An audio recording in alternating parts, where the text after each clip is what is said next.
नमस्कार आप सभी को। क्लास 12th का यूनिट 2 है एडवांस इन पाइथन्स। इसके अंदर हमारा वेरी लास्ट सेशन है स्टैक और क्यू। तो आज स्टैक और क्यू को डिस्कस करेंगे। इसके अलावा एक और वीडियो रह जाएगी सर्चिंग पे। स्टैक क्या होता है? आपने प्लस वन में भी पढ़ा था। स्टैक एक ढेर को बोलते हैं। किसी भी चीज का जब हम ढेर लगाते हैं वो स्टैक कहलाता है। स्टैक एक लीनियर लिस्ट है जिसमें डाटा एक ही तरफ से इंसर्ट किया जाता है और एक ही तरफ से डिलीट किया जाता है। उदाहरण के तौर पे आप समझ सकते हो कि आपकी अलमीरा में जब आप कपड़े रखते हो तो नीचे नहीं हम रखते, हम उनके ऊपर ऊपर ऊपर और कपड़े रखते जाते हैं, तो ऐसे को हम स्टैक बोलते हैं। स्टैक एक व्यवस्थित अरेंजमेंट होती है जिसमें हम उदाहरण रख सकते हैं किताबों का भी। किताबों को भी हम एक के ऊपर एक रखते हैं, ऐसे नहीं नीचे से निकाल के रख दिया या बीच में से रख दिए। ठीक, तो स्टैक में एक एलिमेंट को इंसर्ट करना हमारा पुश कहलाता है। अगर किसी भी एलिमेंट को हमें एक लीनियर लिस्ट स्टैक में डालना है तो वो पुश के नाम से जाना जाएगा, और स्टैक में से किसी भी एलिमेंट को हटाना हो तो वो पॉप कहलाया जाएगा। तो एक पॉइंटर होता है स्टैक में सबसे ऊपर जो इन पुश और पॉप को अरेंज करता है, इसे हम टॉप बोलते हैं। स्टैक में इंसर्ट और डिलीट दोनों टॉप एंड से ही होते हैं, इसलिए स्टैक को बोला जाता है लीफो। स्टैक लीफो पे काम करता है। लीफो की फुल फॉर्म होती है लास्ट इन फर्स्ट आउट। जो एलिमेंट सबसे आखिरी में आया है वो सबसे पहले बार जाएगा। जो किताब सबसे ऊपर रखी है वो सबसे पहले उठाई जाएगी। ठीक है। जो प्लेट सबसे ऊपर पड़ी है वो पहले उठाई जाएगी। ये स्टैक के कुछ उदाहरण है। अब representation of stack in a memory, हम मेमोरी में स्टैक को कैसे रिप्रेजेंट करते हैं? हम मेमोरी में स्टैक को एरे की फॉर्म में रिप्रेजेंट करते हैं, जो कि 0 से शुरू होती है और जितने आपको नंबर स्टोर करने हैं उतना आपका स्टैक होता है। ये आपका स्टैक है। इस एग्जाम्पल को हमने अब एरे में रिप्रेजेंट किया। आपका जो 11 सबसे नीचे वाला नंबर था वो आपका 0 पे आएगा। ऐसे बढ़ते बढ़ते लास्ट नंबर आपका आपकी मैक्सिमम स्टैक साइज पे आएगा। अब स्टैक को बनाने के लिए हमें वैल्यू पहले ही देनी पड़ती है कि हम 10 वैल्यू का स्टैक बनाएंगे, 20 का बनाएंगे, 50 का बनाएंगे, तो ये वैल्यू हमें पहले ही देनी पड़ती है। और दूसरी बात है कि ये लीफो रूल पे चलता है, मतलब जो भी डाटा आइटम आपने लास्ट में रखा हुआ है वहीं से ही इंसर्शन होगा और वहीं से ही डिलीट होगा। प्रारंभ में जो टॉप की वैल्यू है वो -1 होती है। आपकी 0 पे तो एलिमेंट आ ही गया, देखिए 0 पे पहला एलिमेंट आ गया 11, तो 0 पे एलिमेंट रहेगा, तो स्टैक की जो टॉप वैल्यू रहती है वो सबसे पहले -1 होती है। और स्टैक में डाटा को इंसर्ट करते समय इससे 1 से बढ़ाया जाता है, एक एक प्लस करते जाते हैं, फिर स्टैक ऊपर ऊपर शिफ्ट होता रहता है। स्टैक के एलिमेंट को डिलीट करते समय इसे 1 से घटाया जाता है। अगर हम स्टैक में से एलिमेंट्स को निकाल रहे हैं, डाटा को निकाल रहे हैं, तो उसको 1 से घटाते रहेंगे। अगर हम रोज़मर्रा की ज़िंदगी में देखें तो स्टैक के कुछ एग्जाम्पल हैं, जैसे हम एक प्लेट का ढेर लगा दें, या बुक्स, कॉइन, बहुत सारे कॉइन्स को इकट्ठा रख दें, कपड़े। हमारे एक्सेल और वर्ड में जो अनडू और रीडू कमांड है वो स्टैक का ही एक उदाहरण है। जो कमांड हमने सबसे आखिर में की है हम उससे वापस आ सकते हैं और उससे आगे भी जा सकते हैं, पर वो कमांड की होनी चाहिए। कॉल हिस्ट्री, जो आपकी कॉल्स हैं, जो लास्ट में कॉल आई हुई है वो सबसे ऊपर दिखाई देती है। ऐसे ही ब्राउज़र हिस्ट्री, जो सबसे आखिर में आपने इंटरनेट पे देखा है या ब्राउज़ किया है, सर्च किया है, वो आपकी सबसे ऊपर दिखाई देगी। ये कुछ एवरीडे एग्जांपल्स हैं स्टैक के। आगे हैं आपके ऑपरेशंस ऑन स्टैक। तो पुश ऑपरेशन को पहले डिस्कस कर लेते हैं। स्टैक में कोई भी नया एलिमेंट डालने के लिए हम पुश ऑपरेशन का इस्तेमाल करते हैं। तो पुश ऑपरेशन का इस्तेमाल करने से पहले हमें ये चेक करना होता है कि कहीं हमारा स्टैक पहले से तो भरा नहीं हुआ। अगर पानी का गिलास पहले से ही ऊपर तक भरा हुआ है तो हम उसमें और पानी डालेंगे तो वो पानी उसमें नहीं रहेगा, वो बाहर गिर जाएगा। तो ऐसे ही स्टैक में अगर हमें एलिमेंट्स को डालना है तो उससे पहले हमें एक कमांड चेक करनी होती है जिसे हम स्टैक ओवरफ्लो बोलते हैं। उदाहरण से समझिए, आपका एक एम्प्टी स्टैक है, मतलब एक खाली स्टैक है, ये वाला। अब आपने एक ए एलिमेंट लिया, ए एलिमेंट लेते ही आपकी टॉप की वैल्यू 0 होगी क्योंकि पहला एलिमेंट 0 पे सेव होता है, और स्टैक 0 पे ए सेव हो गया। ठीक है, अब नेक्स्ट बी एलिमेंट आ गया तो टॉप की वैल्यू हो गई 1 और स्टैक 1 पे बी एलिमेंट आ गया। ऐसे ही नेक्स्ट एलिमेंट हमने लिया सी, तो ये 0 से शुरू हुआ था, 0 1 और 2, तो अब टॉप हो गया आपका 2 और स्टैक 2 पे वैल्यू आ गई सी। तो ये एक टाइप होता है जिसे हम पुश ऑपरेशन बोलते हैं। इसके अंदर हम कंडीशन चेक करते हैं स्टैक ओवरफ्लो की, कि स्टैक पहले से भरा तो नहीं हुआ। अगर पूरा स्टैक भरा हुआ है तो उसमें कोई भी डाटा एलिमेंट ऐड नहीं होगा, वो एरर दे देगा। नेक्स्ट है आपका पॉप ऑपरेशन। स्टैक में किसी भी एलिमेंट को हटाने को पॉप ऑपरेशन कहा जाता है। इसमें सबसे पहले हम जांचते हैं कि स्टैक खाली तो नहीं है, तो स्टैक खाली को हम कंडीशन बोलते हैं स्टैक अंडरफ्लो। ये आपकी कंडीशन का नाम होता है स्टैक अंडरफ्लो, कि स्टैक खाली है तो उसमें से निकालेंगे क्या, वो पहले से ही एम्प्टी है। तो अब उदाहरण समझिए, आपका ये एक स्टैक है जिसमें 3 वैल्यूज़ हैं ए, बी और सी। अब आपको सी को निकालना है। अब सी को निकालना है तो टॉप को एक माइनस करोगे, तो अब टॉप किस पे आ गया, बी पे। टॉप बी पे जैसे ही आएगा आपका सी बाहर आ जाएगा। ऐसे आगे ऑन द ऑन चलता जाएगा। ये था आपका +1 तक का, मतलब +1 में भी हमने इतनी ही इंट्रोडक्शन की थी। अब इस बार हम पुश और पॉप ऑपरेशन का एल्गोरिथम या प्रोग्राम भी करेंगे। तो इसे मैंने पार्ट्स में डिवाइड कर दिया है। सबसे पहले अगर आपको आता है कि स्टैक को क्रिएट कैसे करते हैं, तो आपको इतना सा ही लिखना है।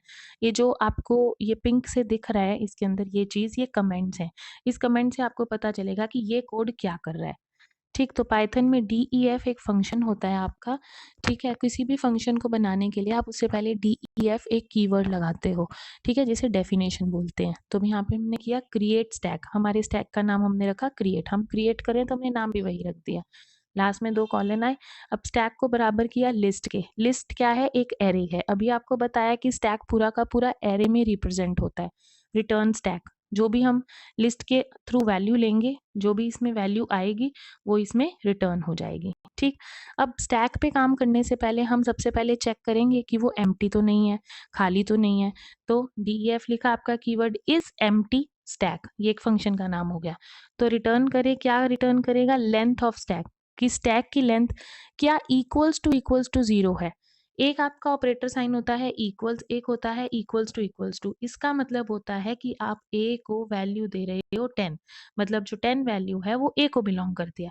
पर जब आप ये वाला ऑपरेटर यूज करते हो तो इसका मतलब होता है कंडीशन को चेक करना कि क्या ए 0 के बराबर है। तो ऐसे ही हम यहाँ पे लेंथ स्टैक की चेक करेंगे, क्या स्टैक की लेंथ 0 के बराबर है। अगर वो 0 के बराबर है तो स्टैक एम्प्टी है। ठीक है, नेक्स्ट, अब आपने स्टैक क्रिएट कर लिया, आपने स्टैक की एम्प्टी कंडीशन को चेक कर लिया, तो अब हम क्या करेंगे, पुश ऑपरेशन को करेंगे। अब def push stack n, n क्या है, हमारी नंबर ऑफ एलिमेंट्स, हमने जो जो डालने हैं एलिमेंट्स को पुश करना है, और स्टैक हमारा स्टैक है जिसमें हमें डालने हैं। अब हमने यहाँ पे लगाया स्टैक डॉट अपेंड एन। अगर आपने इससे पहले की फाइल वाली वीडियोस को देखा है तो ये अपेंड ऑपरेशन को बहुत अच्छे से एक्सप्लेन किया गया है उसमें। अपेंड का मतलब होता है कि पहले से उसमें डाटा है, वो डाटा आपका खत्म नहीं होगा, जो लास्ट डाटा है उसके ऊपर से आपका काम होना शुरू हो जाएगा। तो इसलिए अपेंड शब्द का यूज हुआ है यहाँ पे। इससे क्या होगा कि अगर स्टैक में पहले से कोई एलिमेंट पड़ा है तो वो ना तो ओवरराइट होगा, ना ही वो एलिमेंट डिलीट होंगे। वो एलिमेंट जितना भी पड़ा है उसके आगे से स्टैक में और एलिमेंट्स डलने शुरू हो जाएंगे। लास्ट में आप प्रिंट कर दोगे पुश्ड आइटम, ये जो डबल कोट्स में है ये वाली चीज, ये एज इट इज प्रिंट होगी, ये मैसेज प्रिंट कराने के लिए होता है। प्लस एन, एन जो जो आप डालते जाओगे वो प्रिंट होता जाएगा। ये शॉर्ट में लिखे गए हैं, अगर आप बुक में देखो बहुत बड़े बड़े हैं। ये एक आइडिया दिया गया है कि काम कैसे करता है। ठीक है, नेक्स्ट है आपका पॉप। अब पॉप के लिए भी सेम चीज करेंगे। ये इसको इस हिसाब से लिखा गया कि आपको याद हो जाए चीजें, मतलब एक 0 नंबर लेने से अच्छा है आप कुछ रिप्रेजेंट कर कर आए, और इससे पता लगता है कि आपको आता है। लास्ट इसके अंदर हम एल्गोरिथम करेंगे हमारा removal of an element from the stack, stack में से एलिमेंट्स को बाहर निकालना। तो वो क्या ऑपरेशन होता है आपका, पॉप। तो पॉप में हमने सबसे पहले स्टैक डाला, चेक करेंगे is empty stack, return stack is empty. अगर वो खाली है तो वैल्यू दे दे कि खाली स्टैक है हमारे पास, नहीं तो स्टैक पॉप की वैल्यू दे दे। स्टैक पॉप की वैल्यू आपके फंक्शन को डिक्लेयर करके होगी। ठीक है, नेक्स्ट अब इसमें करेंगे हम एक algorithm displaying the stack element. अब हमें स्टैक बनाना बन गया हमारा, हमने पुश और पॉप लगा लिया। अब हमें जो स्टैक में एलिमेंट्स हैं उसको डिस्प्ले करना है, शो करना है कि ये स्टैक के एलिमेंट्स हैं। तो इसके लिए हमने df शो नाम का एक फंक्शन लिया जिसमें स्टैक की वैल्यू दी। ठीक, इसमें प्रिंट कराया द स्टैक एलिमेंट्स आर, ये एज इट इज ही प्रिंट होगा, इसमें कुछ और नहीं है। अब फॉर आई इन स्टैक, जो आई है स्टैक के अंदर उसे काम कराना चलाना है, और प्रिंट आई, जितना जितना आई आएगा, आई क्या है, लूप है, 0 1 2 3 ये चलता जाएगा, और उस आई को आपको प्रिंट कराना है। तो अब stack equals to create stack, create stack हमने पहले बनाया था ना, पहले वाली में देखिए, ये इस क्रिएट स्टैक से ये वाला फंक्शन कॉल होगा और इस पे काम होगा। ठीक। अब push stack 10, push stack 20, push stack 30, ऐसे करके आप वैल्यूज पुश कर दोगे और ऐसे ही प्रिंट कराना है। ये वैल्यूज पुश होती जाएंगी, सबसे पहले 10 होगी, फिर 20, फिर 30, फिर 40, 40 सबसे ऊपर वाली वैल्यू होगी। फिर आप प्रिंट कराएंगे popped item plus pop stack. अब पॉप स्टैक में ये वाला फंक्शन आपका कॉल होगा, पॉप स्टैक वाला। ठीक है, पॉप होता जाएगा एक एक और शो स्टैक लास्ट में शो कर दोगे। तो ये आपका ऑलमोस्ट एक ओवरव्यू है आपका पुश और पॉप ऑपरेशन का स्टैक के अंदर। नेक्स्ट आप करोगे क्यू। क्यू भी एक लीनियर लिस्ट होती है। इसमें जो डाटा एलिमेंट्स होते हैं वो एक एंड से इंसर्ट होते हैं और दूसरे एंड से उन्हें डिलीट किया जाता है। ठीक है, और इसे फ्रंट और रेयर के नाम से आप जानते हो। इसमें जो भी डाटा संरचना होती है वो फीफो के नाम से जानी जाती है। फीफो का मतलब होता है फर्स्ट इन फर्स्ट आउट, जो पहले आया है वही पहले बाहर जाएगा। जैसे बहुत सारे एग्जाम्पल्स हैं, आप टिकट खरीद रहे हो किसी चीज़ की या आप कोई बिजली का बिल भर रहे हो, तो लाइन बनती है, ये लाइन में काम करता है। जो लाइन में पहले आया है वही पहले काम करेगा, उसका पहले काम होगा। तो जो आपका क्यू है उसमें जो पहला एलिमेंट होता है उसको फ्रंट बोलते हैं और जो आखिरी का एलिमेंट होता है उसे रेयर बोलते हैं। इसमें जीरो वैल्यू फ्रंट कंटेन करता है, जो भी जीरो पे वैल्यू होती है वो फ्रंट कहलाई जाती है और जो भी हमारा आखिरी मैक्सिमम साइज होता है वो आपकी रेयर वैल्यू होती है। ठीक है, देखिए फ्रंट का मान हमेशा जीरो होगा, सबसे पहला एलिमेंट होगा, और रेयर जो होगा वो मान का आखिरी वाले एलिमेंट का इंडेक्स होगा। अब क्यू की रिप्रेजेंटेशन भी देखेंगे हम एरे में कैसे होती है। जीरो से ही स्टार्ट होगा, जितनी वैल्यूज हैं उतनी डाल देंगे। ठीक है, अब यहाँ पे 0 11 वाली वैल्यू फ्रंट कहलाएगी और 55 वाली वैल्यू रेयर कहलाएगी।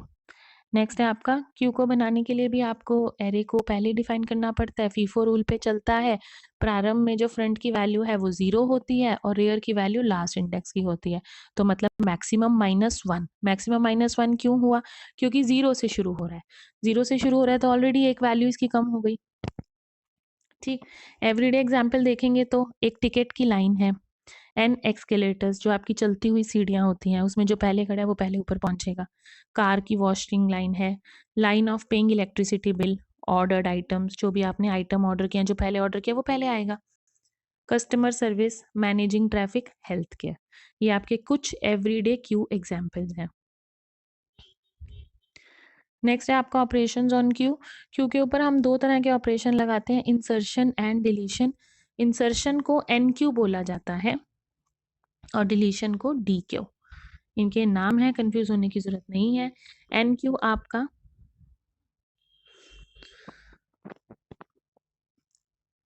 एन क्यू में डाटा एलिमेंट्स को इंसर्ट करेंगे आपके फ्रंट एंड पे, और इसमें भी हम ओवरफ्लो कंडीशन चेक करेंगे जैसे हम स्टैक में चेक कर रहे थे। ऐसे ही डी क्यू में हम डाटा एलिमेंट्स को डिलीट करने का ऑपरेशन करेंगे और इसे हम गेट के नाम से जानेंगे। आपका इंसर्ट पुट ऑपरेशन से जाना जाता है और डी क्यू में डिलीट गेट ऑपरेशन से भी जाना जाता है, और अंडरफ्लो कंडीशन चेक होगी। अब टाइप्स ऑफ क्यू कर लेते हैं। आपकी जो क्यूज हैं बहुत तरह टाइप के होते हैं। एक लीनियर क्यू है जो हम पढ़ेंगे, इसे ज़्यादा हम डेप्थ में नहीं जाएंगे। एक सर्कुलर क्यू होती है जो पूरे सर्कल में होती है। प्रायोरिटी क्यूज होती हैं, ठीक है, और लास्ट है आपकी डबल एंडेड क्यू होती है, दोनों एंड से फ्रंट और रेयर काम करते हैं। तो हम अभी हमारे जो सिलेबस है उसके अकॉर्डिंग हम लीनियर क्यूज पे ही स्टडी करेंगे। नेक्स्ट प्रोग्राम देख लेते हैं स्टैक की तरह इसका भी। अब क्यू बनाने के लिए जैसे वहाँ स्टैक को क्रिएट करे थे वैसे यहाँ क्यू को क्रिएट करोगे। तो हमने DEF लगाया, क्रिएट क्यू किया, queue equals to list, list के बराबर किया, रिटर्न क्यू सेम है जो स्टैक का लिखा है। ऐसे ही is empty queue, return length queue equals to 0। मतलब क्यों, क्या जो क्यू की लेंथ है वो 0 के बराबर है? 0 के बराबर है तो क्या होगा, क्यू एम्प्टी है। ठीक है, अब एम्प्टी वाला चेक कर लिया हमने, अब एनक्यू करेंगे। एनक्यू क्या है? एम्प्टी चेक हो गया तो आइटम्स को ऐड करेंगे। If not Q is full. ठीक, अब इसमें भी Q dot items dot append bracket में आइटम्स, मतलब क्यू में हम जितने आइटम्स हैं उसमें हम और आइटम्स ऐड करते जाएंगे। प्रिंट कराएंगे इंसर्ट आइटम्स, एल्स प्रिंट कराएंगे क्यू इज फुल। या तो वो इंसर्ट कर देगा, नहीं इंसर्ट कर रहा तो हम बता देंगे क्यू हमारा फुल है। ऐसे ही डी क्यू के लिए हम चेक करेंगे कि if not Q is empty. देखो यहाँ पे क्या था, if not Q is full, है ना, जब आप आइटम्स को जोड़ रहे थे। अब आप आइटम्स को निकाल रहे हो तो एम्प्टी को चेक करोगे। Removed item equals to queue items dot pop 0, तो क्यू में पहला आइटम हट जाएगा। प्रिंट रिमूव आइटम्स, ठीक, जो भी आपने बाहर निकाले हैं डिलीट के एलिमेंट्स उसको प्रिंट कर देगा, नहीं तो प्रिंट करेगा क्यू इज एम्प्टी। भी एल्गोरिथम से भी समझ लीजिए, जिनको ये प्रोग्राम नहीं याद हो क्यू का तो वो एल्गोरिथम से कर सकते हैं। अब एन क्यू के लिए इंसर्शन के लिए हम प्रारंभ करेंगे। हम क्या करेंगे, यदि क्यू की लंबाई अधिकतम आकार है मतलब मैक्सिमम साइज से कम है तो नया आइटम ऐड कर सकते हैं। आइटम को क्यू के अंत में जोड़ेंगे, इंसर्ट आइटम प्रिंट कर देंगे। अन्यथा क्या करेंगे, प्रिंट करा देंगे क्यू इज फुल, भी आइटम ऐड ही नहीं हो रहा तो क्यू पूरा है, या हम एंड या स्टॉप कर देंगे। ऐसे ही डिलीशन में क्या करेंगे, प्रारंभ करेंगे क्यू को और क्यू को खाली नहीं है ये चेक करेंगे। तो पहले आइटम को हटाएंगे, उसे रिमूव आइटम में स्टोर कर देंगे। अब रिमूव आइटम हम प्रिंट कर देंगे। अगर रिमूव आइटम प्रिंट नहीं हो रहा है या रिमूव नहीं हो रहा है तो हम क्या करेंगे कि Q is empty, and and stop. तो ये आपका था स्टैक और क्यू। आई होप आपको ये समझ में आ जाएगा। धन्यवाद।